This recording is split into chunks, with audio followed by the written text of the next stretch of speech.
I'm Jess Barrow, and this is the Ed Voices podcast. Today, we are joined by Margaret Overbagh-Feld, and she is our multilingual learner lead at EdReports. And we're going to be talking about how districts can really prioritize multilingual learners as part of their curriculum adoption process. Margaret, thanks so much for joining us today. Do you want to say a little bit about yourself? Hi, Jess. I'm excited to be here. I am Margaret Overbagh-Feld, as Jess mentioned, and I am the multilingual learner lead at EdReports. I work in our academic office, doing all things multilingual learner having to do with high quality instructional materials. Well, I think we're talking to the right person for today's topic. Um, I would love to start with getting some of your thoughts on why it's so important for districts to consider the needs of multilingual learners as part of an instructional materials adoption process, particularly from the very beginning, right? Like not necessarily thinking about it once materials have been chosen. Yeah, that's a really great question. So multilingual learner enrollment in K-12 schools has increased by 28% since the year 2000. And so there are now an estimated like 4.9 million children in US public schools learning the English language. And millions of these students spend much of their days in general education classrooms, often with teachers who aren't specifically trained to work with them. And so it's really important to have high quality instructional materials that include high quality supports for these multilingual learners, especially given that they're the fastest growing student population in the country. It's estimated that by 2025, 1 out of every 4 children in classrooms across the nation will be a multilingual learner student. So, something that districts want to think about when they're adopting is to think about not just the students that are in their classrooms right now, but also what will those classrooms look like in the future. Adoption processes don't happen every year. A lot of districts do them every 6 or every 10 years. So considering that this student population is likely to grow in all states and districts considering adoptions, we really want to look at where the multilingual learner supports are from the get-go. There are some districts do this already, especially given performance gaps on state standardized tests. So yeah, we want to be really sure that we're not missing anything in materials for this group of students. That makes so much sense. And to think about the fact that this is a growing population, but we already have a lot of students who have these needs in our classrooms. What would you say in terms of, so it makes sense, why districts need to think about this in terms of students' needs. Can you talk a little bit more about what research tells us about how, like, the role materials play in supporting multilingual learners to actually learn? Yeah, research tells us that integrated content and language learning is key. You want to learn the language in service of the content. It used to be like back in the day that language classes where all language was learned separately from content, but research has evolved and we've learned over time that using learning the language that students will use to learn the content is the most important piece. So if you're learning about the Civil War, what language you need to know to learn that will help you learn both the language and develop language skills, as well as learn the content in that content area class. So we want to have those two things together. We also want to consider language learning as an integrated part of the curriculum, not as an afterthought. It really is important that language learning is part of the design process for materials, and that it's not that a set of materials is created in a way and then there are a few supports overlaid on top of it. And so it really makes educators rethink how we will reach these students. Like, in order to understand if your materials are meeting this bar of integrated language and content learning, you really need to consider this piece from the beginning of your adoption process when you're also considering the content. If you kind of wait until, if you think about these things too late, you might have already narrowed your field to programs that don't really have these supports or who don't have the supports designed in a way where you can really integrate them into the content. Absolutely. And I think that's how sometimes schools and districts will choose materials that are the best of what they've narrowed down to, which might not be the best out there for multilingual learners. So if you start thinking about them at the beginning of the process, you'll be sure not to fall into that trap. No, that's really helpful. I mean, you've even through talking about this, you've kind of illuminated a best practice already in terms of thinking about this at the beginning of your process. I wonder if you would mind to talk a little bit more about what are some other best practices that districts can take as part of their selection and implementation process to make sure that they're not only getting, high quality standards aligned materials, but they really offer those integrated supports for multilingual learners. Yeah, absolutely. I think local context is really important. You want to analyze the current state in your district and incorporate any local priorities as part of your review criteria. So this is important in really in any adoption, but especially so for multilingual learners because multilingual learners aren't a monolith. You want to kind of consider who is actually in the classrooms in your district. So you'll want to establish additional review criteria beyond that alignment that you're just talking about that will inform your investigation of instructional materials and supports, not just for multilingual learners as a whole, but for those multilingual learners who are in your classroom. So, for example, a lot of supports are available. Support materials provide information for students who speak Spanish, whether it's translated materials or supports to help them connect language to content, which is great, but only great if the students in your district are majority Spanish speakers. So Spanish is by far the most common language spoken by multilingual learners in the US. It's more than 75% of the multilingual learner population. But in total, multilingual learners speak more than 400 different languages, and many districts have hundreds of different languages spoken in the classroom. And I know I've been in classrooms where each student has spoken practically each student has spoken a different language. So you want to consider like who the students are that you're working with and who they aren't, and how those supports will fit in with what you need to do in your context. Another thing to consider are local priorities and how they intersect with multilingual learners' student needs. So, for example, if student writing is a district priority or an instructional focus, you want to pay particular attention to how materials are supporting multilingual learners in writing from the beginning to the end of a writing task. No, those are two great examples of things that might be really might be different from district to district in terms of what you want to focus on and how to consider that. Local priorities, ensuring those are infused into your process and that you really get a good understanding of your own landscape. What's another best practice that we might want to share with districts? On your adoption committees, you'll want to include some teachers and educators with deep multilingual learner expertise, the knowledge of supports that actually will help students reach full and complete participation in the grade level task with their English speaking peers.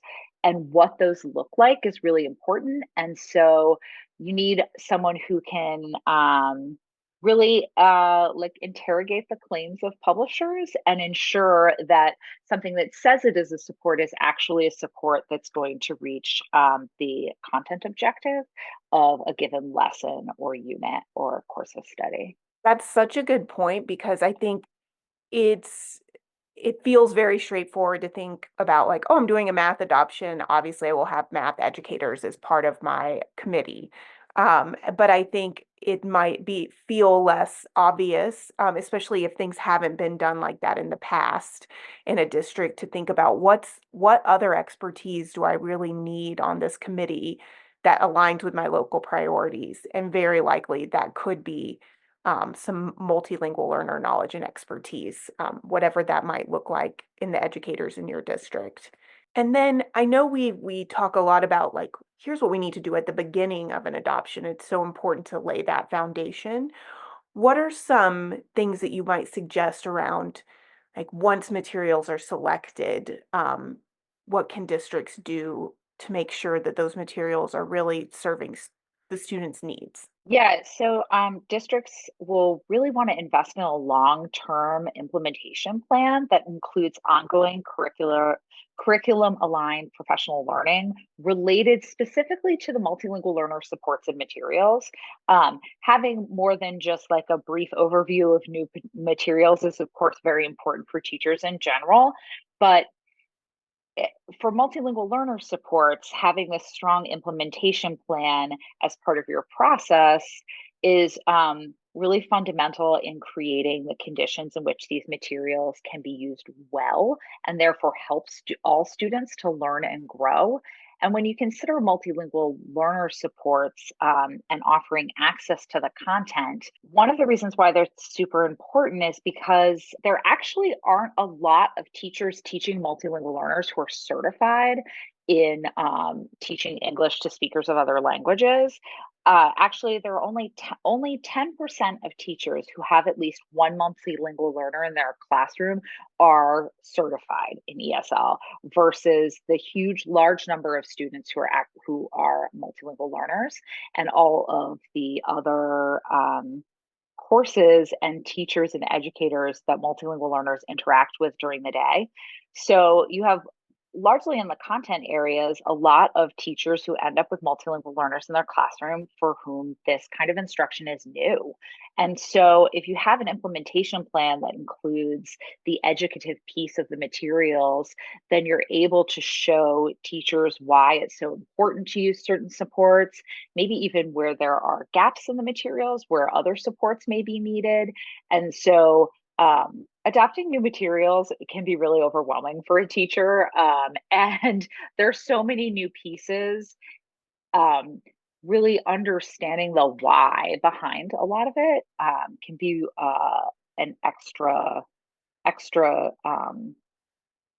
bonus for understanding the best way to implement materials. No, I hear that because I feel like one thing we're often pushing with districts and educators in general is how important it is to really give those supports whenever you have any new materials, because you're learning a new program. But this is something to consider along with that. You know, not only do you need to simultaneously account for teachers being new to the field and to being new to the material. So it's both those things really need to be integrated and connected to the content they're actually going to be teaching. Okay, well, Margaret, I feel like obviously we could spend a lot of time on all the different things districts can do, but I think really analyzing the current context and the local priorities, meaningfully engaging educators and ensuring that you have multilingual learner expertise on your committee and investing in those long-term implementation plans that directly speak to multilingual learner supports within the materials are three really key ways that districts can really start to prioritize these students. I can imagine being a district, especially if, let's say, your population of multilingual learner students is growing or it's new or it's something that you haven't necessarily thought about in an adoption before, it could feel a little overwhelming to suddenly have this really crucial new component to consider. Um, what are some resources that might be available and, to help educators do this, particularly uh, within an adoption process or as they're putting together their selection process? Yeah, there are a few resources out there that could be really helpful in this. In 2022, we worked with some partners in California, including the English Learner Success Forum, to put together pilot tools for multilingual learner success in math. In this particular project was based in middle school math for multilingual learners, but a lot of the indicators and criteria that we came up with are applicable to all content areas. And those review tools include deep knowledge of the content and best practices for multilingual learners, And they are publicly available on the Cal Curriculum website. So if a district is looking to adopt materials with a multilingual learner lens, they can take a look at those tools, which actually are already being used in California districts in their adoption process to do a lot of what we just talked about. Consider local priorities, consider from the list of aspects of high quality instructional materials for multilingual learners, like what are the most important things for you and your local context, and take a look at them. So that's a really great place to start. I just mentioned the English Learner Success Forum, or ELSF. And they have guidelines for curriculum developers in different content areas that provide ideas for which kinds of multilingual learner supports and components and best practices to include in materials. So that could provide another great list of what to look for in materials. Um, we also have some great information in our EdReports current reviews. In two places that you can find them in our version 1.5 tool in Indicator 3Q, which looks at multilingual learner supports found in materials, and Indicator 3S looks at how home language is used as an asset in materials. And we are currently working on enhancing and deepening that information to give more nuanced and more detailed information to the field around what supports are available for multilingual learners in materials. And finally, EdReports has teams in the field, our technical assistants doing our technical assistance work with districts to support them in ways to prioritize multilingual learners as part of their adoption process. Yeah, so that thanks for sharing those. And just so the listeners know, we will link to all of these in our show notes. So anything that Margaret referenced from a study or a stat or a resource, you can find in our show notes, so that you'll have easy access to that. But it sounds like there's a lot out there already, but we want to have even more, and that hopefully in the future we're going to be able to provide even deeper and more detailed information around those supports really soon. Well, I feel like as we're wrapping up, Margaret, we've talked a lot about the curriculum supports that multilingual learner students need access to, especially if they want to be able to access the content that can help them learn and grow. But before we end, I feel like we haven't touched on is something that's equally important. And could you talk about like why it's so important to have a commitment to an asset-based mindset when we're thinking about students who are bringing other languages into the classrooms? Or what do we mean by that, and why is it important? Yeah, when students come to our classes with little experience in English, we have to remember that the language that they do have is a foundation to build on. And so are the experiences that come from that language. So multilingual learners often miss out on educational experiences when teachers look at them with a deficit mindset or considering what they don't have rather than what they can do with what they bring to the classroom. And so while materials are important, a program will never be at its best unless educators are willing to embrace this idea that language, any language, is an asset and a resource. And so having this philosophy as a foundation will make it more likely that a program you choose is successful, and how you implement it really works well with the students in your classroom. Yeah, my mom came to the United States when she was 11 and she didn't speak a word of English. And she talks so often, even now, years later, she's lived in the United States a long time, about those early years where she was in school and having to learn a language and having to learn the content. And so much of those memories include not only like what she was learning, but how teachers approached her and how they really did approach her from a, you're bringing something to us, you're adding to our classroom, and not just about like, here's what you need to learn to, assimilate here and be here. So I feel, even though that wasn't my personal experience, listening to my mom growing up has really made me have a perspective on what it might mean or feel like to be a multilingual learner in a classroom, and how important it is to have that um, asset-based mindset for anyone who's working with students. Okay, Margaret. Well, thank you so much for sharing all of your knowledge today, and I'm excited to add all these links and get this out into the world and let other folks hear all of your expertise and about the work that we're doing at EdReports and how we're hoping to support districts to make sure that these students are really prioritized as part of selection.